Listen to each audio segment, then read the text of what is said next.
My name is Helen Carter and I turned 68 last spring. For over 40 years, I owned a small tailoring shop on Maple Avenue where I repaired wedding gowns, resized business suits, and stitched memories into fabric for people who never realized how much love could fit between two seams. These days, my hands ache more than they work. Arthritis has turned every needle into a challenge. Some mornings, I have to soak my fingers in warm water before I can even button my own sweater. Still, I never complain. Growing older teaches you something important. Pain isn't always your enemy. Sometimes it's proof that you've spent your life creating something worth remembering. That's why I spent 4 months knitting a baby blanket for my first grandchild. Every stitch hurt. Every row reminded me of my late husband, Walter. Walter had passed away 10 months earlier after 44 wonderful years together. He wasn't the kind of man who bought expensive gifts or made grand speeches. He believed that real love was quiet. It looked like fixing broken cabinets before anyone noticed they were loose, scraping snow off my windshield before sunrise, or bringing home my favorite peach pie because he happened to pass the bakery. He also believed in planning for the future. Years before he became sick, Walter had started saving money for a grandchild we didn't even have yet. A little from every Christmas bonus, a little from every tax refund, a little whenever life gave him something extra. He never talked about it because he wanted it to be a surprise. A week before he died, he asked me to bring down an old cedar box from the top shelf of our bedroom closet. Inside were dozens of government savings bonds, bundled carefully by year. He smiled weakly. I started buying them when Ethan was 10, our only son. I looked at him in disbelief. "You've been saving all this time?" Walter nodded. "I figured one day we'd have a grandbaby." Tears blurred my vision. When I asked how much they were worth after all those years, he whispered a number that nearly made me drop the box, almost $50,000. But the money wasn't what stayed with me. It was what he said next. "Don't just hand over an envelope." He squeezed my hand with the little strength he had left. "Money gets spent and forgotten." He looked toward the window. "Hide it somewhere they'll treasure." Then he smiled. "Put it inside something you make." Those were among the last clear words my husband ever spoke. After his funeral, I couldn't bear the silence inside our house. So I began knitting soft ivory yarn, tiny blue stars around the border because Walter loved looking at the night sky. One small W stitched quietly into the corner where only someone paying attention would notice it. When the blanket was finished, I carefully sewed a hidden pocket inside the lining. Into that pocket went every savings bond. Along with one sealed envelope, Walter had dictated the letter from his hospital bed. It was addressed to the grandchild he would never meet. "Open on your 18th birthday." I stitched the pocket closed so neatly that even another seamstress would struggle to find it. Then I wrapped the blanket in simple cream-colored paper with a blue ribbon. No fancy gift bag, no expensive logo, just love. Our son Ethan and his wife Vanessa were expecting a baby boy.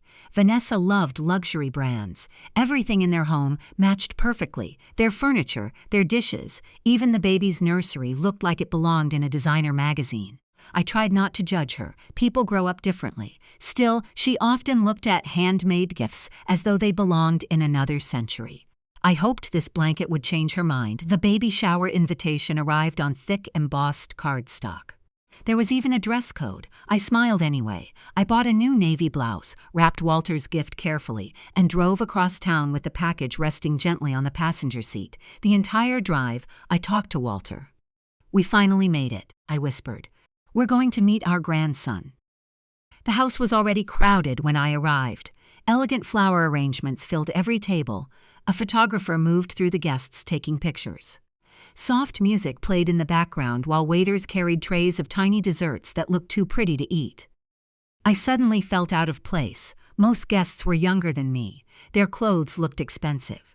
Their conversations revolved around designer strollers and luxury baby brands I'd never heard of. I quietly placed my plain wrapped gift on the enormous gift table. It looked almost invisible, beside the shiny boxes covered in gold ribbons. Still, I smiled because none of those beautiful packages held what mine did. Hid beneath soft yarn rested 30 years of a grandfather's dreams.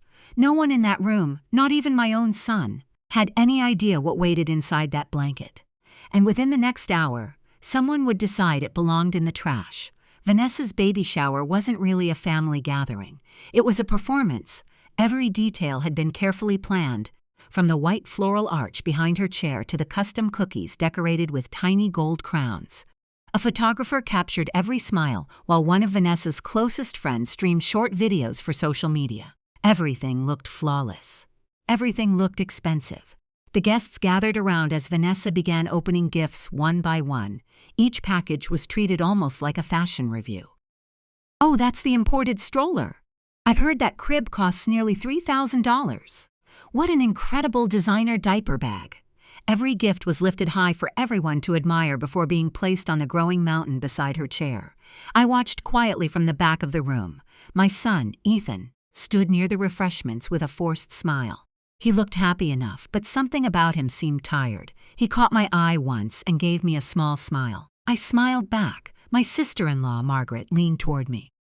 "That's Walter's blanket?" I nodded proudly. "It's beautiful. He would have loved today." I swallowed hard. "So would I." Margaret lowered her voice. "Does Ethan know what's inside?" "No." She looked surprised. "Nobody does." I smiled. "Walter wanted the surprise to happen naturally." She laughed softly. "Sounds exactly like him."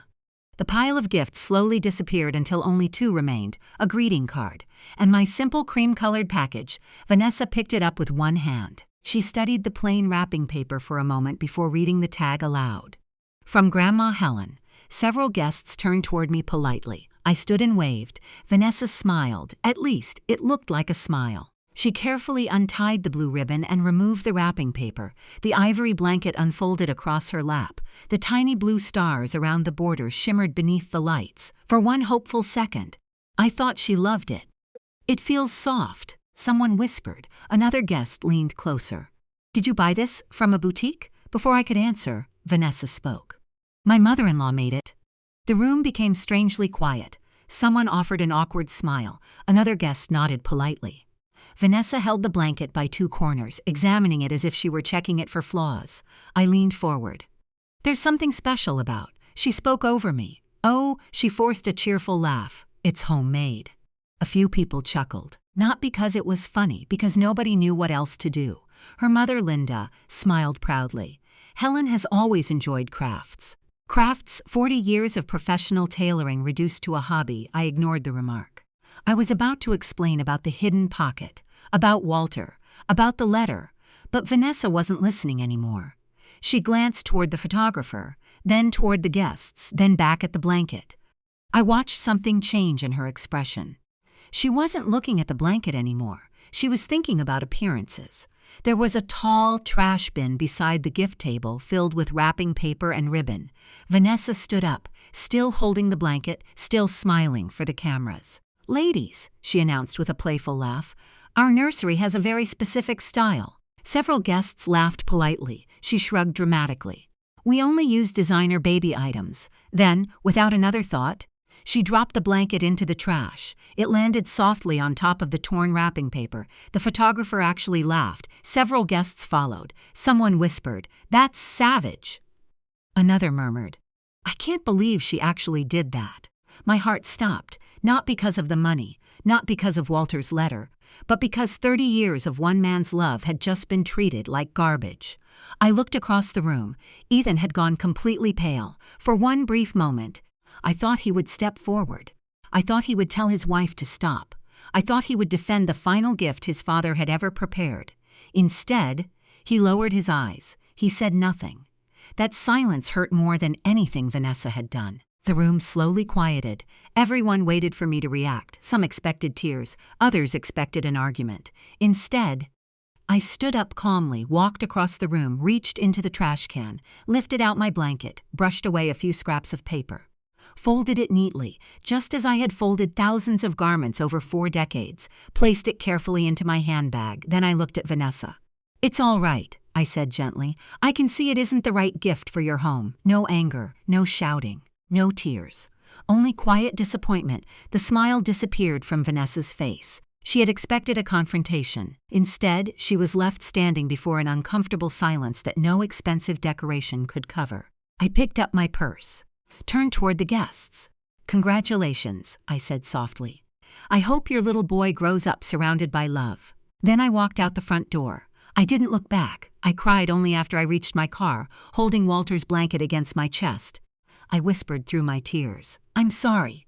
I should have protected your gift better. I had no idea." Before the evening was over, my phone would ring, and my son's broken voice would ask the question that changed everything. I barely made it through my front door before the tears returned. The house felt painfully quiet. Ever since Walter passed away, silence had become my constant companion. But that evening, it felt heavier than ever. I placed the blanket gently on my kitchen table. For a long moment, I simply stared at it. The soft ivory yarn looked exactly as it had that morning. Only now it carried the faint smell of a garbage bag. That smell broke my heart. I slowly ran my hand across the tiny blue stars Walter had inspired.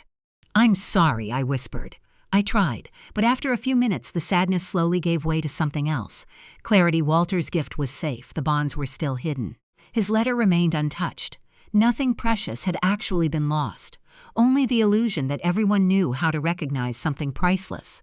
I made myself a cup of tea and sat beside the blanket. Just then, my phone rang. It was my sister-in-law, Margaret. "Helen?" Her voice sounded shaken. "I'm so sorry. It's all right." "No, it isn't." She paused before continuing. "After you left, I told Ethan about the blanket."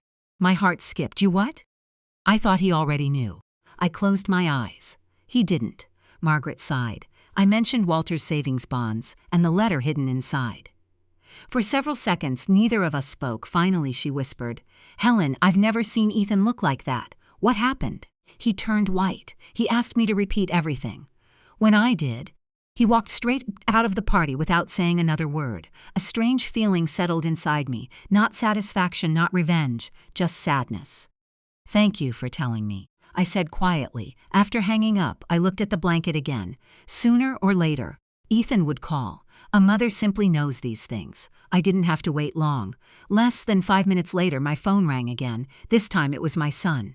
I answered immediately. Before I could say hello, I heard him crying. Not quietly, not politely.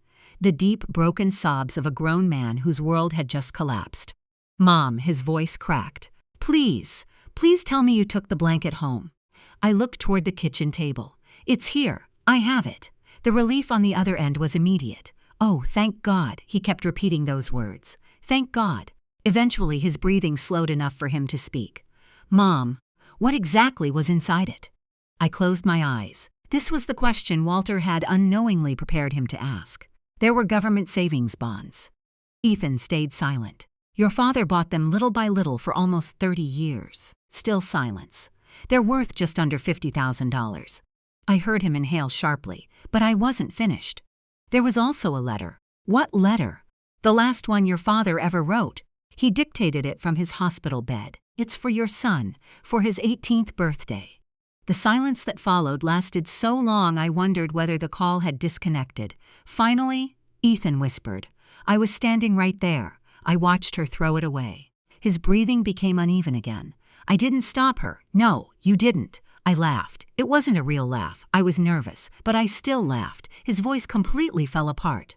"I failed Dad. I let him cry." Sometimes love means allowing someone to feel the full weight of their choices. After several minutes, he finally spoke again. "I keep thinking, if you hadn't picked it back up, Dad's last gift would have ended up in a landfill." I quietly answered, "But it didn't." "No, because you saved it."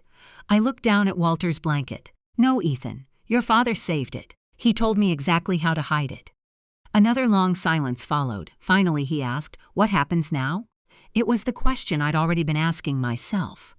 I looked at the blanket, then at the sealed envelope hidden inside.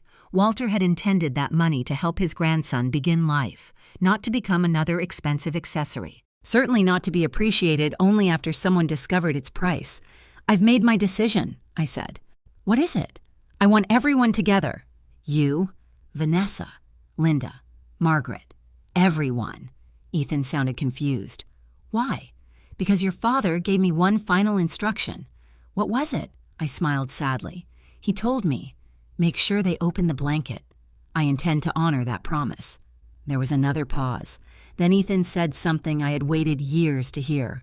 "I'm done choosing the easy way. I should have stood up for you. I should have stood up for Dad. I won't stay silent again." Those words meant more to me than he could ever know. When we ended the call, I carefully opened the hidden stitching. I checked every savings bond. Every one was still there. Then I held Walter's sealed letter in my hands. I smiled through my tears. "I kept my promise," I whispered. "But now, it's time for everyone else to learn what this blanket was truly worth." And across town, Vanessa still believed the worst part of her day had simply been offending her mother-in-law. She had absolutely no idea that the real consequences had only just begun. 3 weeks later, my grandson was born. They named him Noah. The first time I held him in my arms, he wrapped his tiny fingers around mine, and for a brief moment the pain of the baby's shower disappeared. He had Walter's eyes. Or perhaps that was simply my heart, searching for pieces of the man I had loved. Either way, I knew one thing with certainty. Walter's gift still belonged to this little boy, just not in the way we had originally planned. The following Monday, I met with an attorney named Rebecca Lawson. I carried Walter's cedar box, the savings bonds, and the sealed letter. Rebecca patiently reviewed every document. When she finished, she looked up and smiled. "Your husband was a thoughtful man." "He always planned ahead," I replied. "He certainly did." She explained several options before recommending an educational trust that could only benefit Noah. The money would remain protected until he reached adulthood. Neither Ethan nor Vanessa could withdraw it. No one could borrow against it. No one could spend it on luxury furniture, vacations, or expensive lifestyles. Every dollar would belong to Noah alone. I signed the paperwork without hesitation. As I left the office, I felt something I hadn't experienced in months: peace. Walter's dream was finally safe. That evening, I called Ethan. "I'd like everyone to come for Sunday dinner." He already knew why. "I'll make sure they're there." Sunday arrived with bright sunshine. I spent the entire morning cooking Walter's favorite recipes: pot roast, mashed potatoes, fresh rolls, apple pie. The familiar smells filled every corner of the house. It felt like Walter was still sitting in his favorite chair, waiting for everyone to arrive. By 5 o'clock, the doorbell rang. Margaret came first. She hugged me tightly. Then Ethan walked in, carrying baby Noah. Seeing my grandson asleep in his father's arms nearly brought tears to my eyes. Vanessa followed quietly. She looked different, still beautifully dressed, still perfectly groomed, but the confidence she wore at the baby shower had disappeared. Behind her came Linda. For once, she had very little to say. Dinner passed politely. Conversation stayed focused on Noah, his tiny hands, his sleeping habits, his adorable little smile. No one mentioned the blanket, not once. When dessert plates had been cleared away, I stood. "I have one more gift for Noah." Every eye turned toward me. I walked into my bedroom and returned carrying the folded blanket. Vanessa immediately recognized it. Her face lost its color. I laid it carefully across the dining table. "This," I began softly, "is the blanket Walter asked me to make before he died." No one interrupted. I reached into my sewing basket and removed a small seam ripper. Vanessa frowned. "What are you doing?" "I want to show everyone what you never saw." Very carefully, I opened several tiny stitches hidden along the inside lining. The room became completely silent. Slowly, I reached inside. First, I removed the thick bundle of savings bonds. Gasps filled the room. Then I placed the sealed envelope beside them. Finally, I looked at Ethan. "Your father bought these little by little for nearly 30 years. They're worth almost $50,000. Linda covered her mouth. Margaret quietly wiped away tears. Vanessa stared without blinking. I gently touched the sealed envelope. "This is Walter's final letter. He wrote it for Noah. It isn't meant to be opened until Noah turns 18. The room remained frozen. After several moments, Vanessa finally spoke. You hid all of that inside the blanket?" "I did. Why didn't you tell me?" I looked directly into her eyes. "Because Walter wanted his grandchild's family to treasure the blanket before discovering what was inside." She looked away. "I didn't know." "No, you didn't. But you never tried to find out." She opened her mouth, closed it again. Finally, she whispered, "I'm sorry." The words sounded unfamiliar, as though she'd rarely used them. I appreciated the effort, but apologies don't erase choices. I folded my hands together. I've already made a decision about Walter's gift. Everyone looked toward me. The savings bonds now belong to an educational trust. Ethan slowly nodded. I understand. The money is protected for Noah. No one else will ever have access to it. Vanessa looked shocked. You mean, we can't use it? No. It belongs to Noah. It always did. She lowered her eyes. For the first time since I'd known her. She had no excuse, no explanation, no one else to blame, only herself. Then Ethan stood. He walked around the table until he stood beside me. He looked directly at his wife. I should have stopped you that day. I failed my mother. I failed Dad, but I'll never stay silent again. His voice remained calm, firm, certain. I smiled sadly. Walter would have been proud. Then I carefully folded the blanket once more and cradled it in my arms. Noah will have this blanket someday, when he's old enough to understand what love really looks like. No one argued, because everyone finally understood. The most valuable thing inside that blanket had never been the money. It was the 30 years of patience and the lifetime of love that had been stitched into every single thread. Life has a quiet way of revealing who people really are, not in a single dramatic moment, but in the choices they make afterward. The weeks following our family dinner were uncomfortable for everyone. Ethan called me nearly every evening. Sometimes we talked about Noah. Sometimes we talked about Walter. Most of the time, we talked about silence. I've been thinking about that day, he admitted during one phone call. The baby shower? Yes. I always told myself I stayed quiet because I hated conflict. He sighed. But that's not true anymore. What do you mean? I stayed quiet because it was easier. Those words hung between us. I've done that my whole life, Mom. I know. I let Dad handle difficult conversations. I let Vanessa make decisions I didn't agree with. I convinced myself keeping the peace was the same thing as doing the right thing. It isn't. No, I answered gently. It never is. For the first time in years, my son had begun to understand the difference. A month later, Ethan surprised me. He arrived alone. No phone in his hand, no rushed conversation. He simply sat at my kitchen table, the same table where Walter and I had shared thousands of meals. I started counseling. I smiled. How's it going? The therapist asked me why I was so afraid of disappointing people. And I realized, he laughed softly, I've spent my whole life trying to make everyone comfortable except the people who loved me most. My eyes filled with tears. Your father would have been proud of you. He nodded. I think so too. Vanessa changed more slowly. Real change rarely happens overnight. One afternoon, she knocked on my front door carrying a small paper bag. She looked nervous. I was hoping... She hesitated. You might teach me to knit. I couldn't hide my surprise. You want to learn? She nodded. I've been thinking about that blanket. I realized I don't actually own anything made by someone's hands. Everything in my house had come from stores. Everything had a price tag. Nothing had a story. For a long moment, neither of us spoke. Then I smiled. Come inside. Every Thursday afternoon after that, she came over. At first, she struggled to hold the knitting needles. Her stitches were uneven. She became frustrated easily. Several times, she wanted to quit. I wouldn't let her. Every beautiful blanket begins with ugly stitches, I reminded her. Eventually, she finished her first project. It wasn't perfect. It was a tiny blue hat for Noah. One side leaned slightly.